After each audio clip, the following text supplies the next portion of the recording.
Assalamualaikum warahmatullahi wabarakatuh. Halo semuanya teman-teman, selamat malam, selamat datang kembali di channel Ilo Bercerita dan masih bersama saya Ilo dimanapun teman-teman berada. Semoga teman-teman selalu dalam keadaan sehat, bahagia dan dimurahkan rezekinya. Amin, amin ya rabbal alamin. Doa terbaik untuk teman-teman semua dan pada kesempatan malam hari ini kami akan membawakan satu kisah dari Yudarian. Oh, kisah-kisah dari Yudarian selalu menarik untuk disimak ya teman-teman ya. Tapi sebelum kita masuk ke dalam kisahnya, buat teman-teman mungkin yang baru bergabung atau yang sudah lama bergabung, bisa diklik dulu dong tombol subscribe-nya. Jangan lupa lonceng notifikasinya dinyalakan agar teman-teman selalu mendapatkan notifikasi dari konten-konten yang akan kami upload di setiap harinya. Dan untuk channel Ilo Bercerita kami upload setiap hari teman-teman ya, setiap malam jam 9 malam waktu Indonesia bagian Barat. Gak pakai berlama-lama lagi. Pas sudah kesabaran kan untuk masuk ke dalam kisahnya? Kita langsung saja masuk ke dalam kisahnya. Kita berangkat ke Jawa Barat. Kabut misteri di desa Sukamerta.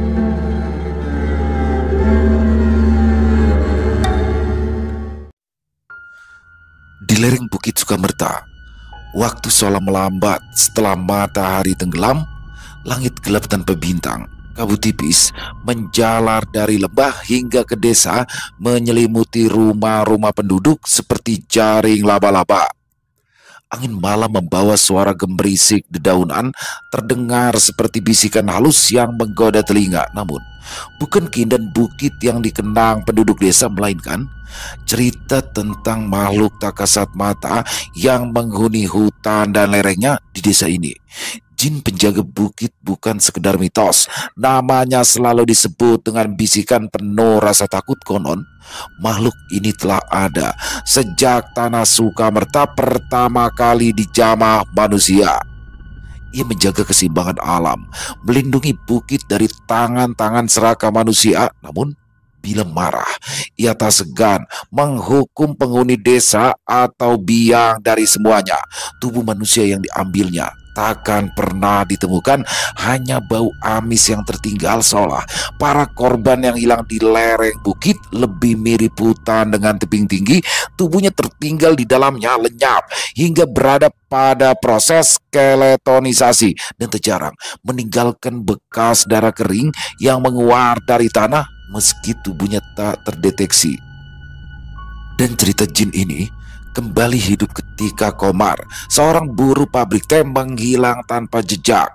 Malam itu, ia pulang dari warung Raka, tempat ia biasa menghabiskan waktu usai bekerja seharian. Tetangganya mengatakan ia sempat terlihat berjalan sendirian menuju rumah, tapi di pagi harinya Komar tak pernah terdengar sampai di depan pintu rumahnya. Pencarian pun dilakukan, namun tak membuahkan hasil. Yang ditemukan hanyalah jejak kaki yang berhenti begitu saja di tepian hutan, seolah tubuhnya diangkat oleh sesuatu yang besar dan tak terlihat. Tentu saja berita seperti itu menyeruak di setiap telinga warga, bahkan ketakutan pun menjalar di kepala mereka. Setiap malam, warga mengunci pintu rapat-rapat, enggan keluar bahkan untuk sekedar mengambil air di sumur. Namun, bagi mereka yang cukup berani untuk terjaga, suara-suara aneh menjadi penghias malam. Ada langkah berat yang terdengar dari dalam hutan, seperti sesuatu yang besar sedang mengintai dan bergerak mendekat secara perlahan. Terkadang ada suara tertawa pelan, seperti ejekan yang datang dari balik pepohonan. Bau amis sering tercium, tak hanya di hutan, tapi juga di sudut-sudut desa, menyusup masuk melalui celah pintu dan juga jendela. Warung Raka yang berdiri di tepi jalan utama desa menjadi satu-satunya tempat warga berkumpul di malam hari. Mereka merasa lebih senang berada di sana, di bawah lampu minyak yang temaram, dikelilingi oleh suara manusia. Lebih tepatnya, mereka adalah orang yang tidak terlalu percaya dengan tahayul dan batu bila diberitahu. Raka, sang pemilik warung, adalah seorang pria pendiam. Senyum tipisnya selalu menyambut pelanggan, namun tak banyak kata yang keluar dari mulutnya. Ia seperti memahami ketakutan warga, menyediakan tempat bagi mereka untuk melupakan sejenak kekhawatiran akan jin penjaga bukit. Bayu adalah seorang pemuda, anak dari orang kaya yang justru lebih memilih untuk menghabiskan waktu sore hingga malamnya di warung milik Raka. Di sana ia bisa bertemu dengan banyak orang, pulang larut bersama dengan para manusia yang tak percaya dengan hal tahayul, namun belakangan pikirannya sering terganggu dengan sesuatu yang sedikit ganjil. Ia mulai merasa ada sesuatu yang tak biasa. Ia pernah mencium bau amis di dekat warung, mirip dengan bau yang dideskripsikan para warga. Suatu malam, ia melihat Raka membawa cangkul dan keluar ke arah hutan. Saat ditanya, Raka hanya tersenyum samar mengatakan jika ia ingin mencari kayu bakar. Tapi orang tolol mana yang mencari kayu bakar di tengah malam? Seiring waktu, suasana di warung berubah. Pelanggan yang dulu sering datang mulai menghilang satu persatu. Beberapa pergi karena takut, tapi beberapa menghilang tanpa jejak seperti Komar. Di tengah keheningan malam, warung itu tetap berdiri, menjadi saksi bisu atas sesuatu yang gelap dan mengerikan. Ada sesuatu di balik senyum Raka, sesuatu yang tak kasat mata tetapi menunggu waktu untuk menampakkan dirinya. Jin penjaga bukit mungkin hanya cerita rakyat, tapi ketakutan yang ia tinggalkan terasa begitu nyata, membungkus desa Sukamerta dengan kabut misteri yang menyesakan. Malam itu, kabut turun lebih tebal dari biasanya. Angin dingin membawa aroma tanah basah bercampur dengan sesuatu yang ganjil. Bau amis yang seakan menguar dari dalam gelap. Di warung kecilnya, Raka berdiri di balik meja kayu tua, membersihkan gelas-gelas yang sudah usang dengan kain yang sama lusuhnya. Lampu minyak di atas meja bergoyang perlahan, memancarkan cahaya temaram yang membuat bayangan Raka di dinding tampak lebih besar dari sosok aslinya. 3 orang pelanggan duduk di pojok warung, berbicara dengan suara pelan, nyaris berbisik. Mereka adalah Pak Rusman, seorang buruh petik teh yang sudah cukup tua, dan Tardi, pria parubaya yang masih sering datang ke warung milik Raka. Ada pula satu perempuan yang belakangan sering datang sendiri ke warung teh milik Raka, namanya Sinta. Belakangan, ia terlihat begitu gelisah. Entah karena apa, ia sering datang bersamaan dengan Tardi dan juga Rusman karena memang rumah mereka yang berdekatan. Tardi dan Rusman tentu saja tidak cukup bodoh untuk memanfaatkan momen-momen itu. Bisa saja mereka menarik paksa tangan Sinta dan menikmati keadaan malam yang begitu mencekam dengan gairah tuanya. Tidak, itu tidak terjadi sama sekali. Tardi dan Rusman lebih memilih untuk menjaga dan menghibur Sinta. Percayalah, masih ada orang baik di dunia yang kejam ini. Percakapan mereka menggantung di udara, seperti asap tebal dari para mulut penghisap tembakau kering, diselimuti rasa takut yang sulit disembunyikan. "Kamu dengar kabar tadi pagi?" bisik Pak Rusman, matanya melirik keluar warung ke arah hutan yang tampak seperti mulut gelap yang siap menelan. "Katanya Sardi juga hilang, sama seperti Komar, hilang begitu saja." Jin itu pasti semakin marah. Sinta menelan ludah, tangannya menggenggam erat gelas teh yang hampir kosong. "Tapi kenapa hanya mereka? Kita semua bekerja di pabrik yang sama. Apa mungkin ada sesuatu yang membuat Jin itu memilih korban?" "Siapa yang tahu?" Pak Rusman menjawab dengan suara serak. "Kita itu hanya buruh, Sinta. Jangan terlalu banyak bertanya. Jin itu tidak suka bila namanya dibicarakan terlalu sering." Sinta mengernyitkan dahinya. "Bukankah selama ini kita tidak pernah tahu siapa nama Jin itu?" "Sudahi pertanyaanmu, Sinta. Tidak ada gunanya juga kita tahu nama Jin itu," jawab Rusman, membuat Sinta hanya bisa menelan ludah. Raka yang sejak tadi hanya terdiam mendengarkan percakapan aneh itu mendekati meja mereka dengan langkah yang pelan. Gelas di tangannya berbunyi pelan saat diletakkan di atas meja. Pandangannya tenang, hampir terlalu tenang untuk situasi seperti ini. Ia tersenyum kecil, senyum yang dingin namun mengundang. "Jin," katanya dengan suara barito yang memotong keheningan. "Selain Jin, ya." Ia tertawa pelan menggelengkan kepala. "Kadang saya berpikir lebih mudah menyalahkan sesuatu yang tidak terlihat Daripada harus menghadapi kenyataan, Pak Rusman menatap Raka dengan pandangan curiga. "Maksudmu apa, Raka?" Raka duduk di bangku kosong di dekat mereka. Tangannya bermain-main dengan sendok kecil di atas meja. "Ya, saya hanya bilang, mungkin kita terlalu sibuk menyalahkan jin. Bukankah kita, manusia, lebih sering menjadi monster yang sebenarnya?" Sinta bergidik kala mendengar nada dingin dalam ucapan Raka. Ia menatap pria itu dengan tatapan lebar, tapi tak berani mengatakan apa-apa. Suasana di warung terasa semakin menyesakan, seakan udara dingin dari luar hutan merembes masuk ke dalam. Pak Rusman mengusap tengkuknya yang tak pegal, tapi seperti mencoba menormalkan situasi. "Kamu teh bicara seolah tahu sesuatu, Raka." Raka hanya tersenyum, kali ini lebih lebar hingga memperlihatkan giginya. "Saya mah tidak tahu apa-apa, Pak. Saya hanya jualan teh seperti biasa." Ia berdiri, mengambil gelas-gelas kosong di meja dan melangkah kembali ke meja kayunya. Sebelum pergi terlalu jauh, ia berhenti sejenak memandangi mereka dari balik baunya. "Tapi kalau jin itu benar ada, mungkin dia hanya menunggu giliran kalian." 3 hari setelah malam itu, desa Sukamerta kembali digemparkan. Pagi yang seharusnya membawa kehangatan justru disambut dengan kabar yang buruk. Sinta, perempuan muda yang terakhir terlihat di warung Raka, tidak pernah pulang ke rumahnya.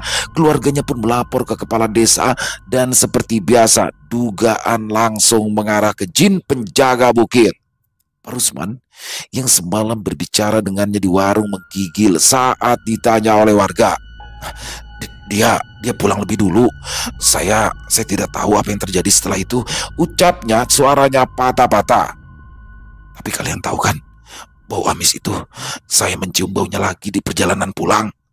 Desa Sukamerta mulai dilanda keresahan yang semakin memburuk. Beberapa warga bersumpah mereka mendengar suara tawa dari hutan pada malam Sinta menghilang. Suara itu menurut mereka tidak berasal dari manusia. Kepala desa memutuskan untuk mengadakan pencarian tanpa imbalan. Tapi seperti sebelumnya, jejak Sinta hilang begitu saja di tepi hutan, seolah nama Sinta hanyalah hantu yang tertelan gelapnya hutan. "Tidak ada gunanya mencari lebih jauh," kata seorang lelaki tua dengan suara gemetar. "Hutan itu milik jin. Kalau dia sudah mengambil seseorang, ya kita tidak akan pernah menemukannya." Namun Bayu tidak percaya begitu saja. Pemuda itu merasa ada sesuatu yang salah sejak awal.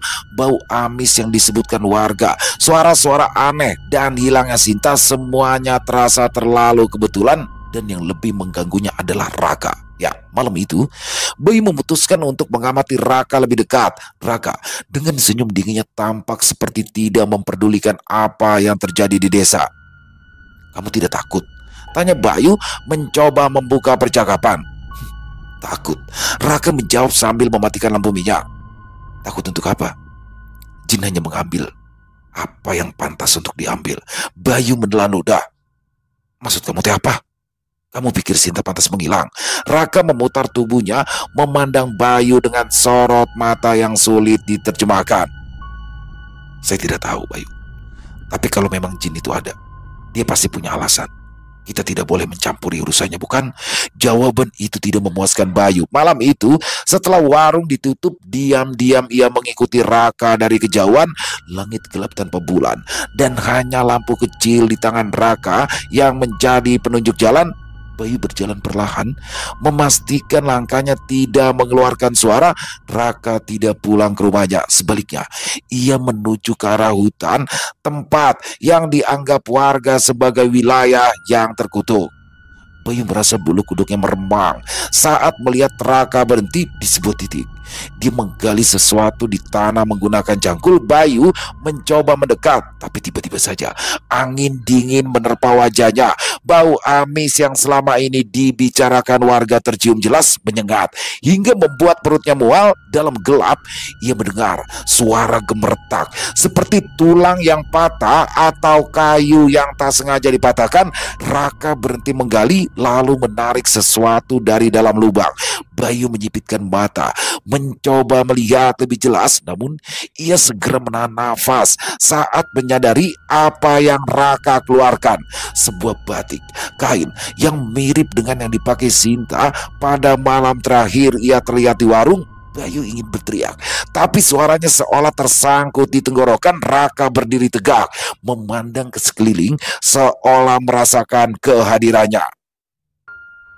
Bayu segera bersembunyi di balik pohon, mencoba menenangkan nafasnya yang mulai memburu. Ia mendengar Raka bergumam, suaranya hampir seperti berbisik, tetapi cukup jelas untuk membuat jantung Bayu berdegup kencang. Kalian semua bisa menyalahkan jin sepuasnya. Gumam Raka. Tapi manusia yang serakah, mereka pantas mendapatkan ini. Bayu tidak bisa mendengar lebih banyak. Ia memutuskan untuk kembali ke desa secepat mungkin. Malam itu ia tak bisa tidur. Kecurigaannya kini berubah menjadi kepastian. Ya, ada sesuatu yang salah dengan Raka, sangat salah. Tetapi bagaimana ia bisa menjelaskan kepada warga? Mereka semua sudah terjebak dalam ketakutan akan jin penjaga bukit. Malam itu, Bayu tidak bisa tidur. Bayangan Raka di hutan terus mengganggunya. Ia terus memutar ulang apa yang dilihatnya. Raka yang berdiri di tengah gelap, memegang kain batik yang begitu ia kenal. Bayu tidak bisa mengabaikan perasaan mual dan ketakutan yang terus membayangi hingga sampai ia berada pada titik lelah dan gelap, tak sadarkan diri. Keesokan harinya, Bayu mencoba berbicara dengan beberapa warga, tetapi semuanya menolak untuk mendengarkan. Tapi semua kembali pada ketakutan warga terhadap penunggu hutan. Bayu merasa seolah-olah hanya ia sendiri yang mencoba menghadapi semua kebenaran yang harus terungkap, dan yang lain hanya menerima dengan lapang dada atas tragedi warga yang hilang. Seakan Tuhan sengaja menaruh nasib kepada Bayu sebagai sosok yang begitu superior dan dibenci di pangkal skenario. Sore itu, Bayu kembali melangkah ke warung Raka. Ia perlu menemukan bukti-bukti yang lebih kuat. Jika tidak, ia akan tetap dianggap sebagai pembawa omong kosong. Raka menyambutnya dengan senyuman tipis seperti biasa. "Tunggu Bayu," kata Raka sambil mengusirnya ke meja kayu tua. "Kau mencariku seharian. Ada apa?" Bayu menatapnya dengan mata curiga. "Saya ingin bicara soal tadi malam." Raka menyeringai. "Tadi malam? Memangnya apa yang ingin kamu bicarakan? Bukankah kita hanya berjualan teh seperti biasa?" Bayu mendekati Raka, suaranya mulai meninggi. "Apa yang kamu lakukan di hutan, Raka? Aku melihatmu menggali sesuatu. Apa yang kamu sembunyikan di dalam tempat terkutuk itu?" Raka mengangkat bahu. "Kau tahu, Bayu, hutan itu luas. Ya, kadang saya mencari sisa-sisa harta karun jin di dalam tanah. Hentikan ucapan bodohmu itu. Aku melihatmu menggali sesuatu, dan aku tahu kau menarik kain. Dan kain itu adalah kain batik milik Sinta." Bayu menghardik, suaranya penuh dengan emosi. Raka hanya tertawa. "Kain batik? Kamu terlalu banyak mengira-ngira, Bayu. Mungkin aku menemukan kain itu di hutan. Ya, mungkin aku menemukan harta karun di dalamnya. Mungkin yang kamu lihat itu bukan aku. Banyak kemungkinan yang terjadi di dalam sana. Bukankah jin itu sering membuat jalan sendiri menuju kegelapan, seperti yang sering diucapkan guru mengajimu?" Bayu tidak bisa menahan diri lagi. Kamu terlalu berputar-putar, Raka. Aku tahu kau yang ada di dalam kegelapan itu bukan jin atau demit yang ditakuti warga. Atau sebenarnya kau adalah jin itu. Raka tersenyum tipis seperti membayangkan sesuatu yang jauh. "Terserah kamu mau bilang apa. Saya hanya seorang pria yang tidak mujur. Sehari-harinya cuma jualan teh. Kamu pikir aku tidak merugi kehilangan pelanggan satu persatu?" Bayu melotot. Apa kamu pikir aku akan percaya begitu saja dengan ucapanmu itu? Aku tahu kau yang bertanggung jawab atas semua ini." Raka hanya mengangkat gelas teh yang hampir kosong dan meminumnya secara perlahan. "Percaya atau tidak, itu bukan urusan saya, Bayu. Kamu tidak makan dari keringat saya. Jangan kamu bebankan saya dengan semua ucapanmu yang tidak sama sekali mendasar." Wajah Raka kini mulai memerah. Boleh jadi ia menahan emosi dengan semua tuduhan itu. "Hanya ada satu yang pasti, Bayu. Jika itu saya atau manusia lain, dia pasti meninggalkan jejak. Dan yang pasti, Jin itu tidak pernah meninggalkan jejak. Bayu terdiam mendengar kalimat Raka yang terdengar dingin namun penuh amarah. Hatinya berdebar keras, tetapi ia tidak bisa mundur. Kalau begitu, katakan sama saya, apa yang kamu sembunyikan? Apa kamu pikir bisa terus bersembunyi di balik ketakutan warga di sini? Raka meletakkan gelas teh dengan lembut di atas meja, menatap Bayu dengan sorot mata yang penuh dengan kegelapan. Bayu, kamu tahu, ketika kegelapan menyelimuti, tidak ada yang benar-benar tahu siapa yang mengendalikan apa. Bayu merasa tubuhnya dingin. Ia tidak tahu apa maksud dari kalimat ambigu Raka, apa sebenarnya yang hendak Raka sampaikan kepada Bayu. Kalimatnya begitu penuh dengan tanda tanya. Ia berbicara seakan sedang tampil di pertunjukan monolog puisi saja. Bayu, nanti kamu akan menemukan jawaban kamu sendiri. Sementara itu pulanglah, keluar dari halamanku. Jangan pernah kembali dengan segala omong kosongmu sebelum kamu tahu apa yang terjadi sebenarnya. Lanjut Raka seakan mengusir Bayu, namun sebelum Bayu pergi, Raka berdiri dan berbisik secara pelan. Hati-hati Bayu, karena di desa ini semua bisa menjadi jin. Hari-hari berlalu, namun misteri di desa Sukamerta semakin dalam. Bayu dengan hati yang penuh kecurigaan tak bisa melepaskan bayangan Raka dari pikirannya. Setiap malam ia merasa ada yang mengikuti, ada yang mengamati dari balik kegelapan. Setelah kehilangan Sinta dan beberapa warga lain yang menghilang tanpa jejak, Bayu mulai menyelidik sendiri. Dia meyakini bahwa jawaban ada di balik hutan yang gelap itu, tempat yang begitu memeluk desa Sukamerta dengan rasa ketakutan. Suatu malam, setelah sekian lama memendam kecurigaan, Bayu memutuskan untuk kembali ke hutan. Kali ini dengan tekad yang lebih kuat. Dia tahu ada sesuatu yang disembunyikan Raka, sesuatu yang lebih dari sekedar jin penunggu bukit. Dalam hatinya, Bayu percaya bahwa misteri ini jauh lebih dalam. Tiba di tepi hutan, Bayu melangkah dengan penuh hati-hati. Kabut kembali turun menutupi jalannya, seakan-akan menyelinap di balik pepohonan dengan cengkraman tak kasat mata. Bau amis kembali menyeruak di hidungnya, membuat perutnya mual, tapi Bayu tidak peduli. Setiap langkah yang diambilnya terasa berat, seolah ia berjalan ke arah ketidakpastian. Tiba-tiba Bayu berhenti di depan matanya. Sebuah tempat terbuka seperti lapangan kecil yang tersembunyi di tengah hutan. Ada sesuatu yang tampak berbeda. Penciuman Bayu memperingatkan akan bau amis yang lebih pekat di sini. Kabut semakin pekat dan semuanya terasa jauh lebih sunyi, hampir seperti dunia ini telah mati terhenti. Daun seakan sudah tak bernafas, angin seakan telah terhalang kabut yang kuat. Bayu jauh dari rumah, jauh dari pemukiman, dan ia benar-benar sendiri. Andaikan ada binatang buas, maka selesai sudah investigasinya. Dari dalam lapangan itu, Bayu bisa melihat beberapa bekas jejak kaki yang berujung di sebuah lubang yang besar. Ia mendekati lubang itu meski jantungnya berdetak kencang. Cangkul tergeletak di sisi lubang, cangkul yang pernah dilihatnya di tangan Raka.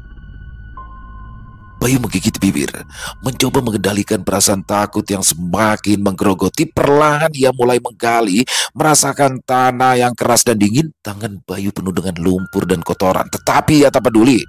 Tak lama kemudian, ia merasakan sesuatu yang keras dan dingin di bawah tanah, sebuah benda berat yang entah dari mana. Bayu menggali lebih dalam, dan di bawah tanah itu ia menemukan sesuatu yang mengerikan. Tulang-tulang manusia, tulang-tulang yang kaku dan tampak seperti telah terkubur selama bertahun-tahun. Dia bergidik tetapi tak berhenti. Raka, bisiknya, sore nyaris tertelan oleh kegelapan. Kaukah itu? Bayu menatap sekeliling lapangan kecil, lalu matanya menangkap sesuatu yang lain. Kain-kain lusuh yang tergeletak dengan rapi berserakan di sekitaran tulang-tulang yang membusuk. Terlalu banyak bukti, gumam Bayu. Giginya gemetar hebat, namun hatinya cukup senang. Jin atau bukan jin, ini bukan kerja demit. Jin atau bukan, aku tidak peduli. Suara lembut angin malam memanggil, membawa suara bisikan tak jelas dari dalam hutan. Bayu menggigil, tetapi ia tak bisa melepaskan tatapannya dari kain-kain itu. Dia pernah melihatnya terpakai pada tubuh orang. Bukti-bukti yang semakin membuat jantungnya berdebar. Ketika ia mengangkat kain itu, bayangan gelap melintas di antara pepohonan. Sesuatu bergerak dari balik kabut, sesuatu yang tidak terlihat. Bayu merasa bulu kuduknya berdiri, tetapi ia tidak bisa berpaling. Benarkah itu adalah sosok jin penunggu bukit? Apa kau benar-benar jin? Suara lembut bergema di benaknya. Atau kau adalah manusia yang menyembunyikan kebenaran? Bayu memutuskan untuk membawa bukti itu pulang, meski dia tahu konsekuensinya besar akan menunggunya. Ia tak bisa membiarkan kebenaran terkubur dalam ketakutan. Di dalam perjalanan menuju ke desa, ia seperti diikuti oleh sosok yang berjalan di balik kabut. Kabut itu seakan mengejar langkahnya. Suara ranting yang sesekali terdengar patah, suara serupa hembusan angin yang menerpa telinganya. Bahkan sesekali ada suara tertawa perempuan. Meski boleh jadi itu hanya musang yang sedang beranak, ia mempercepat larinya. Tubuhnya gemetar hebat, mengatur nafas yang tersengal, tetapi tekadnya semakin kuat. Raka mungkin tidak akan mampu menyembunyikan itu lagi, pikir Bayu dalam ketakutannya. Meski bodohnya, ia tidak pernah berpikir atas dasar apa ia membawa bukti kosong tanpa ada orang yang bisa dituduh. Boleh saja ia menuduh Raka, tapi apa buktinya?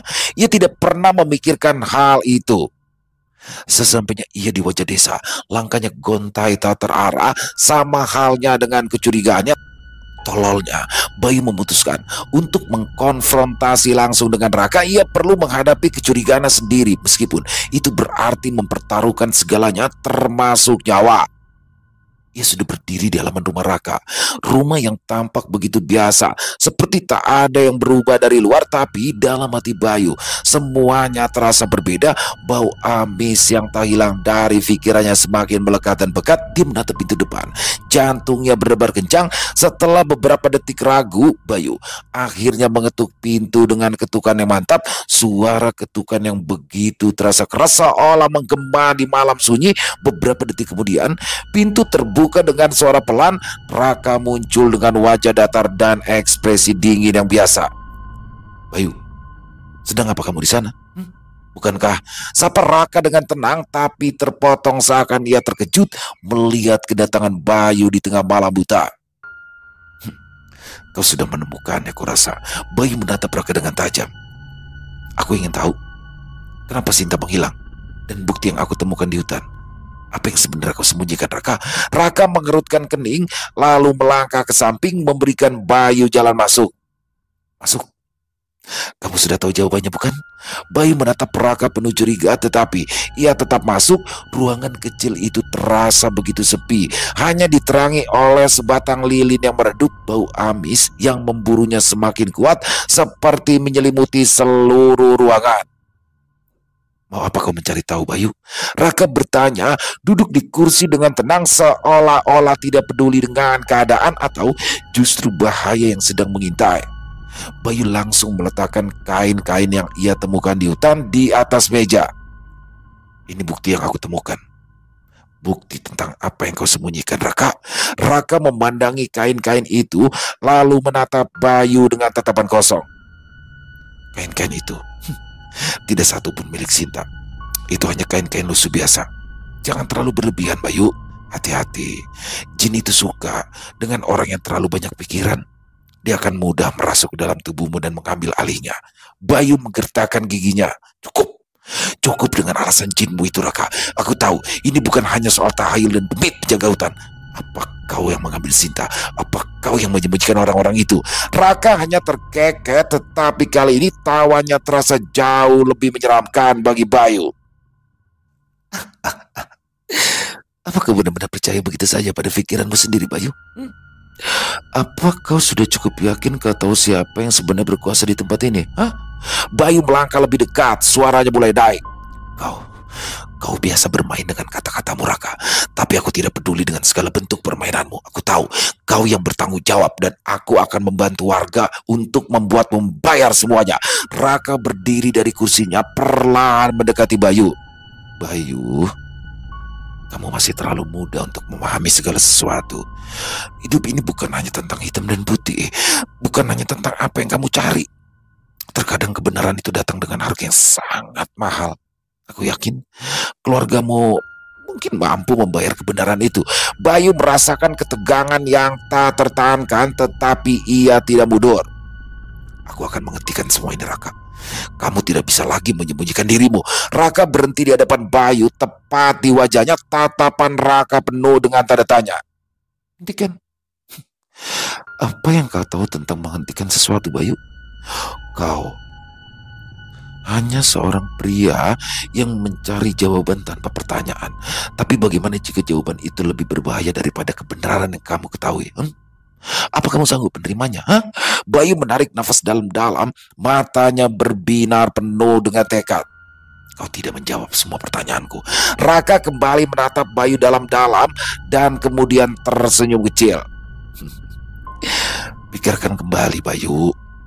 Karena kebenaran yang kamu kejar itu bisa menjadi kutukan yang lebih besar daripada yang kamu bayangkan. Bayu tidak tahu harus percaya atau tidak pada ancaman Raka yang begitu ambigu. Ia seakan sudah muak dengan kiasan yang diucapkan Raka. Ia justru merasakan ucapan Raka semakin mengancam dan tidak mungkin bisa ditolerir lagi. Tanpa peringatan, Bayu melayangkan pukulannya dengan penuh amarah. Cukup, Raka, kau terlalu puitis untuk masalah serius. Ini harus berakhir.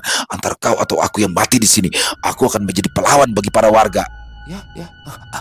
Seperti itulah kalian, menghalalkan segala cara agar bisa menjadi pahlawan untuk orang lain tanpa memikirkan beban yang korban pikul, bukan? Kamu pikir dengan pukulan itu bisa menyelesaikan segalanya? Bisa membuat semua orang percaya bahwa aku adalah biang dari semuanya? Raka berkata dengan suara tinggi dan tajam. Kau benar-benar bodoh. Bayu memukul lagi, kali ini lebih kuat. Ia tak berkata apa-apa. Tentu saja Raka tidak bodoh untuk terdiam. Dibombardir pukulan Bayu, tim lawan. Mereka bertarung dalam diam. Suara hentakan kaki dan debu yang berterbangan di udara menambah ketegangan. Raka mengayunkan tinjunya ke wajah Bayu, tetapi Bayu berhasil menghindar dengan cepat. Tubuh mereka berputar ke kanan dan kiri seperti dua makhluk yang bertarung mempertahankan eksistensi mereka. Cepat atau lambat, semua akan berakhir dan jawaban atas akhir dari semuanya adalah mati. Kau tidak akan menang melawan dirimu sendiri, Bayu. Raka berteriak seraya menyeka luka di bibirnya. Ia mencoba menggapai dan melemparkan Bayu ke dinding dengan kekuatan penuh yang mengejutkan. Namun Bayu berhasil meraih tangannya dan membantingnya kembali ke lantai. Saat mereka bergulat di lantai, Bayu menemukan sebatang cangkul yang tergeletak di sudut ruangan. Dia meraih cangkul itu dengan penuh kemarahan. Bersiap untuk mengakhirinya, Raka menyadari Bayu bersiap menyerang dan mencoba melawan. Dia mengibaskan tangannya, mencengkram lengan Bayu dengan kekuatan penuh, tapi Bayu tidak menyerah. Ia seperti dirasuki oleh jin penunggu hutan. Kekuatan dan amarahnya sungguh tidak terkontrol. Mati! Teriak Bayu sambil mengayunkan cangkul itu ke arah kepala Raka. Tetapi Raka dengan cepat mengelak menghindari serangan Bayu. Dengan satu gerakan cepat, ia mendorong tubuh Bayu, membuatnya terpental ke dinding. Tubuh Bayu terpental begitu keras, tetapi ia tetap berusaha untuk bangkit kembali. Kau terlalu naif, Bayu, terlalu naif, kata Raka sambil meraih sebuah benda dari meja, sebilah pisau kecil tapi mematikan.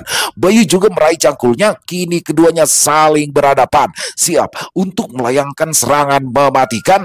Kalau begitu, mari kita akhiri ini. Hanya ada satu orang yang akan keluar dari pintu rumah itu, dan itu adalah aku, teriak Bayu penuh percaya diri, disusul dengan senyum yang menakutkan. Kau terlalu percaya diri, anak muda, jawab Raka ikut menyeringai. Raka menghindari serangan Bayu dan melancarkan balasan dengan serangan pisau ke arah Bayu.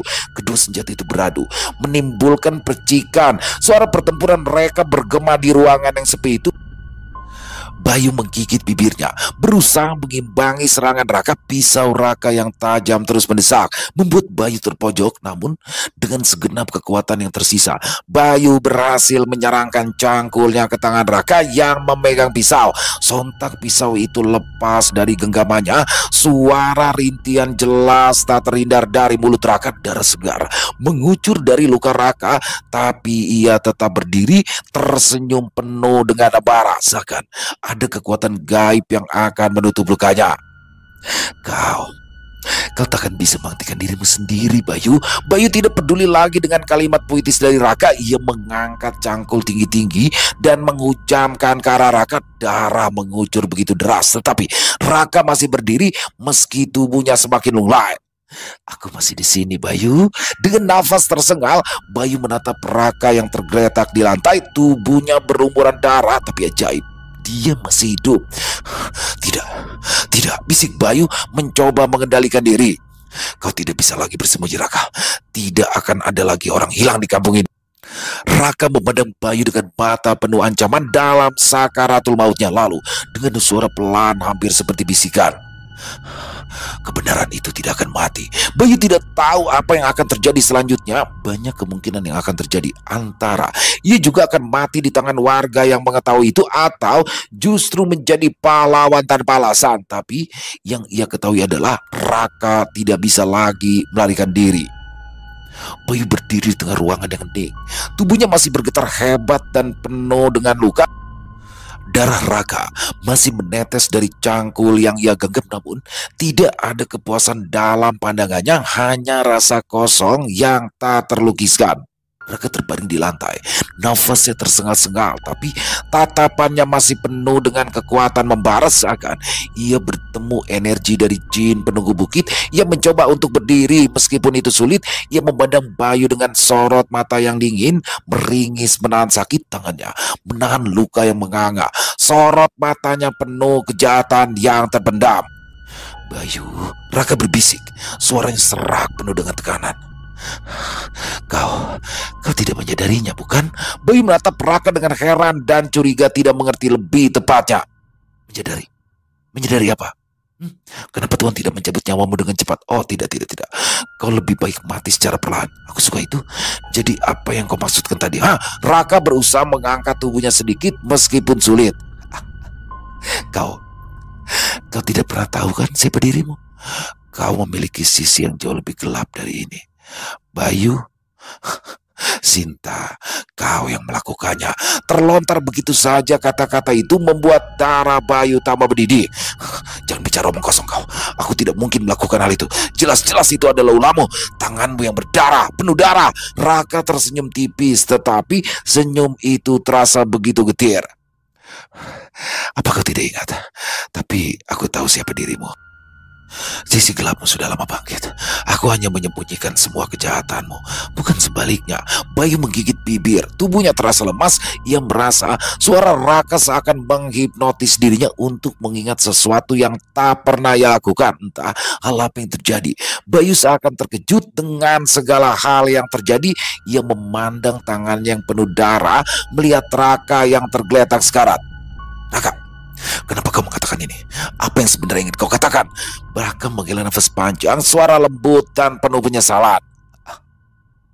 Aku hanya ingin kebenaran. Tapi tampaknya kau masih menolak, Bayu. Hanya saja kebenaran yang kau cari selama ini tidak berada pada diriku. Tanganmu lah yang berdarah, bukan tanganku.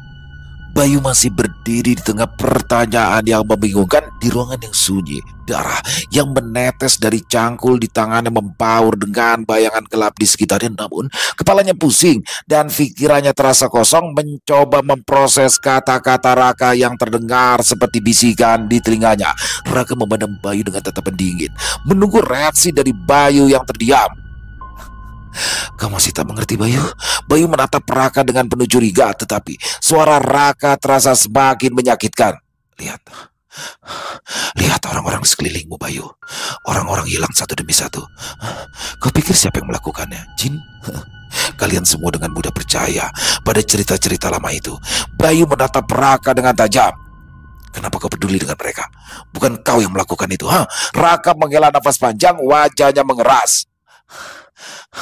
Aku peduli karena aku tahu mereka semua takut, Bayu. Takut pada bayangan hantu yang tak pernah mereka lihat. Dan kaulah yang menyembunyikan segala. Kaulah hantunya, kaulah jin itu. Bayu melangkah maju seraya kembali mengacungkan cangkul di wajah Raka. Aku tidak mengerti apa maksudmu. Sudahi ucapan puitismu. Bicaralah seperti manusia, jangan seperti pujangga. Raka mendekatkan wajahnya, suaranya penuh dengan getaran dingin. Kau hanya lupa, Bayu, tapi aku tidak.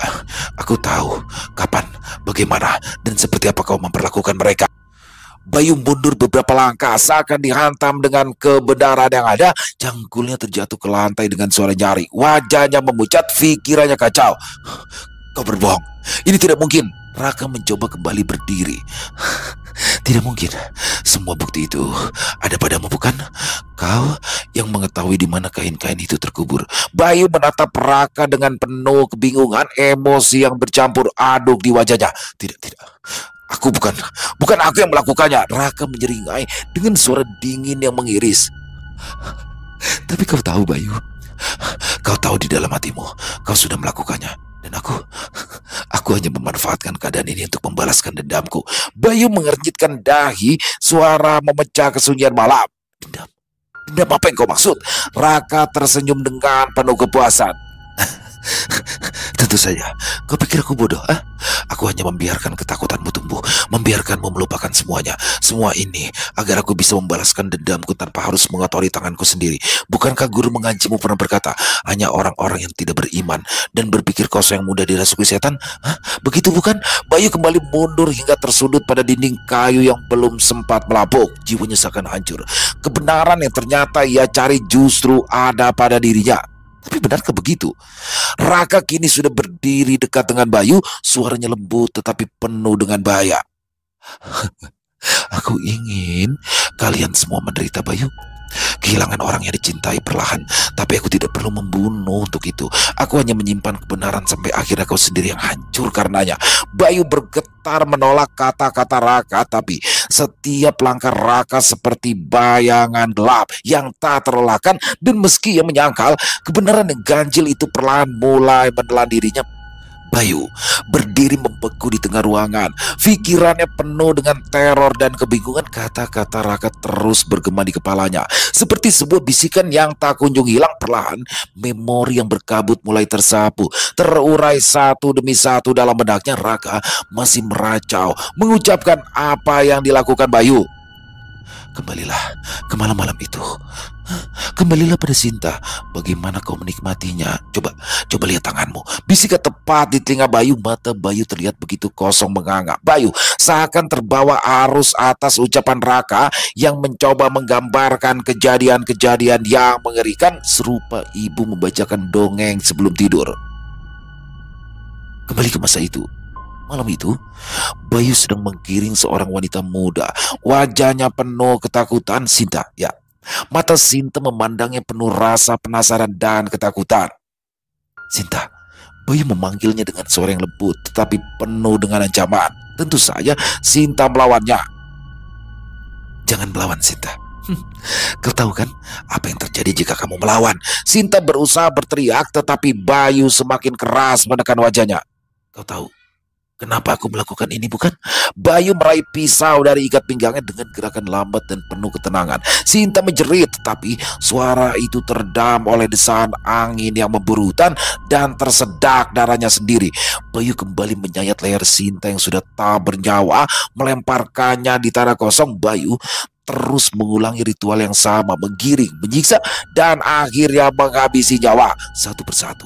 Pikirannya telah terputus dari kemanusiaan, terperangkap dalam kegelapan yang berujung. Ia melihat wajah-wajah yang menghilang satu demi satu, wajah-wajah yang dulu penuh dengan harapan dan kini berubah menjadi bayang-bayang ketakutan. Disitulah muncul Raka, menimbun segala kekejian yang dilakukan Bayu, menguburnya, menutupi jejaknya seakan semua kekejian itu memang benar-benar berasal dari makhluk yang tak terlihat. Kepalanya terasa berat, seperti ada suara-suara yang terus bergema. Raka berhasil membuatnya menjadi orang yang kebingungan. Raka memandangnya dengan tatapan penuh kepuasan. Kau ingat sekarang kan, Bayu? Bayu memalingkan wajahnya. Air mata perlahan menetes di pipinya. Tidak, bukan aku. Aku tidak mungkin melakukan semua itu, bisik dengan suara gemetar. Tentu saja kau ingat, tapi kau takut mengakuinya. Bayu mengeraskan hati, mencoba menolak kebenaran yang terasa begitu menyakitkan. Raka hanya berdiri dengan senyuman pahit, menyaksikan Bayu yang berusaha menyangkal kenyataan mengerikan dengan begitu tersiksa. Tidak peduli seberapa keras kau menyangkal, Bayu, kau tidak bisa lari dari penderitaan ini. Sebelum Bayu tersadar dan ingin menggapai cangkul yang tergeletak rupanya, Raka terlebih dahulu mengetahuinya. Ia segera mengambilnya terlebih dahulu. Meski lukanya tetap menganga dan darah terus mengalir, ia tetap bertahan untuk tetap tersadar dan menyampaikan sebuah kebenaran yang sebenarnya. Ia berdiri seraya membalas mengacungkan cangkul di wajah Bayu. Keluargaku, Bayu, mereka dibunuh. Keluargaku dihancurkan oleh serakahnya keluargamu. Bayu terdiam, seakan berusaha mengolah kata-kata Raka dalam pikirannya. Apa yang kau bicarakan? Aku tidak tahu apa-apa tentang itu. Raka melangkah lebih dekat, suaranya penuh kepedihan. Ayahku, ibuku, kakakku, semua hilang karena keluargamu. Keluarga yang dulu hidup dalam kekuasaan, kini hanya tinggal abu. Bayu terpaku membiarkan kata-kata Raka membenamkan dirinya. Keluargaku, apa hubungannya dengan semua ini? Raka melanjutkan dengan suara penuh emosi yang terpendam. Ayahku adalah seorang pemimpin di desa ini, dan dia dihancurkan oleh kecurangan dan kejahatan keluargamu. Mereka mengambil segalanya, kehormatan, harga diri dan nyawa. Semuanya berakhir di tangan mereka. Kamu pikir aku akan merelakan itu semua dengan mudah? Aku sudah menanggung semua ini sendiri sepanjang hidupku. Bayu tertegun, tubuhnya melemas. Tidak, itu bukan aku. Aku bahkan tidak tahu itu pernah terjadi. Raka mengepalkan tangan kanannya, menekan luka yang semakin sakit, menggenggam erat cangkul di tangan kanannya. Tapi aku tahu siapa mereka. Semua antek-antek bapamu dan kau. Bayu, kau adalah hasil dari semua keserakahan bapamu. Kau adalah simbol dari keserakahan dan kehancuran yang mereka ciptakan. Bayu mencoba menahan diri, tapi getaran di dalam dirinya tak bisa dikendalikan. Lalu, kenapa kau membiarkan semua ini? Kenapa tidak kau selesaikan sendiri? Kenapa aku yang kau perlakukan seperti ini? Raka tersenyum pahit. Karena dendam ini takkan berakhir dengan darahku, Bayu. Aku sudah melihat bagaimana keluargamu mengendalikan semuanya. Kau dan mereka sama, sehingga aku memilih cara ini. Aku biarkan ketakutan dan kebencian tumbuh dengan sendirinya, dan mereka semua percaya bahwa ini adalah ulah jin penunggu hutan. Bayu merasakan beban yang teramat berat di pundaknya. Pikirannya dipenuhi dengan bayang-bayang yang ambigu. Warga-warga yang menghilang, Sinta yang lenyap dan tak pernah ditemukan. Apa yang Raka katakan seakan mencocokkan setiap potongan-potongan ingatan yang ganjil. Raka melangkah lebih dekat, menatap Bayu dengan mata yang penuh kegetiran dan kebencian.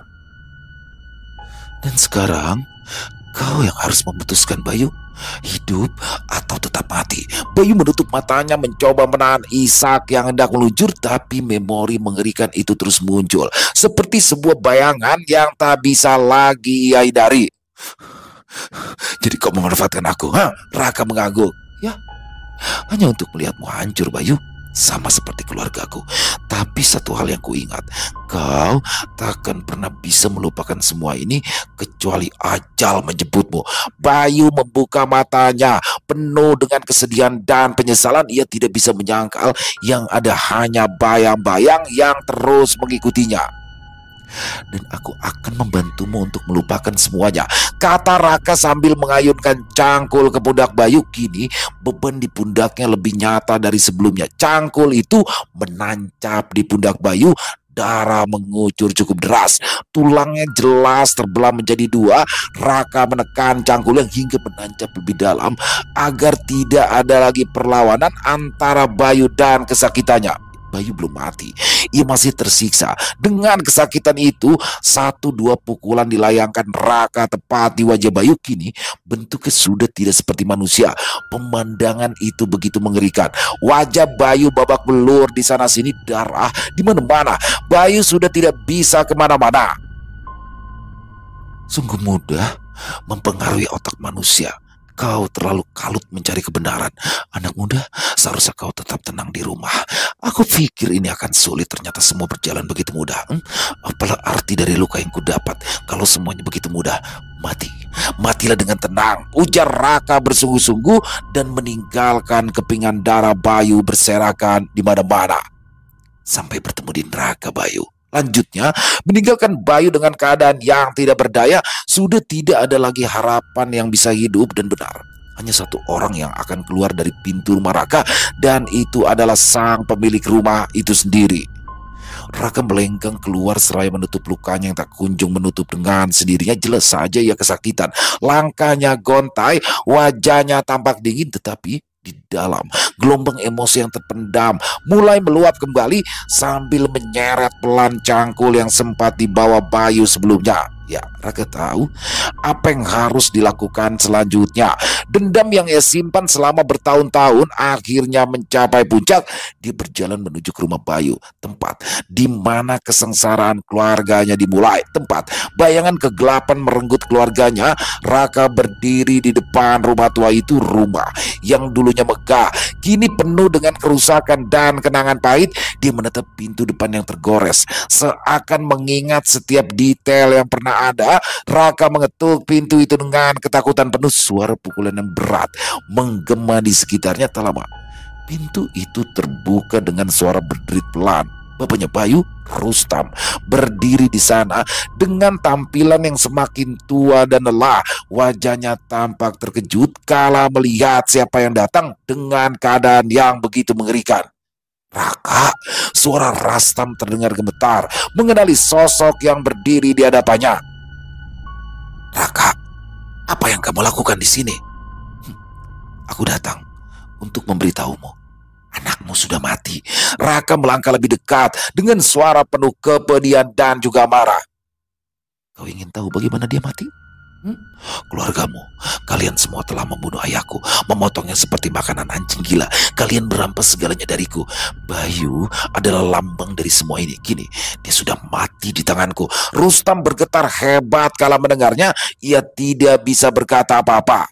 Dan sekarang giliranmu, Rustam. Raka dengan cepat menggapai cangkulnya dan menghantamkannya tepat di pundak Rustam satu demi satu. Setiap bagian tubuh Rustam dihujam dengan cangkulan yang begitu mengerikan. Darah sudah tidak terhitung lagi malam itu banyaknya. Hanya amarah dan dendam yang melingkupi desa itu. Di ujung desa, semua terlihat biasa saja. Tidak ada yang aneh, tapi tragedi berdarah pernah terjadi. Tubuh tua itu jatuh ke lantai berlumur darah dengan beberapa bagian yang terpotong. Raka melangkah keluar dari rumah. Langkahnya gontai, wajahnya dingin memucat seakan darah di dalam tubuhnya sudah habis mengering. Nafasnya sudah tidak lagi beraturan. Sesekali dirinya tercekat akan ketakutan dan juga dendam yang akhirnya selesai. Ia tidak tahu pasti apakah Bayu masih hidup atau sudah membusuk di rumahnya. Dia berdiri di halaman rumah Rustam, menatap potongan jasad Rustam. Pandangannya berkabut, lalu dia ambruk dalam ketenangan, menatap langit yang penuh dengan bintang gemintang, tersenyum seakan melihat sosok keluarganya yang juga ikut tersenyum kepadanya. Selama ini aku bukanlah manusia. Aku adalah jin itu. Manusia terlalu mudah untuk dibodohi, terlebih pada orang yang tidak punya keyakinan seperti Bayu.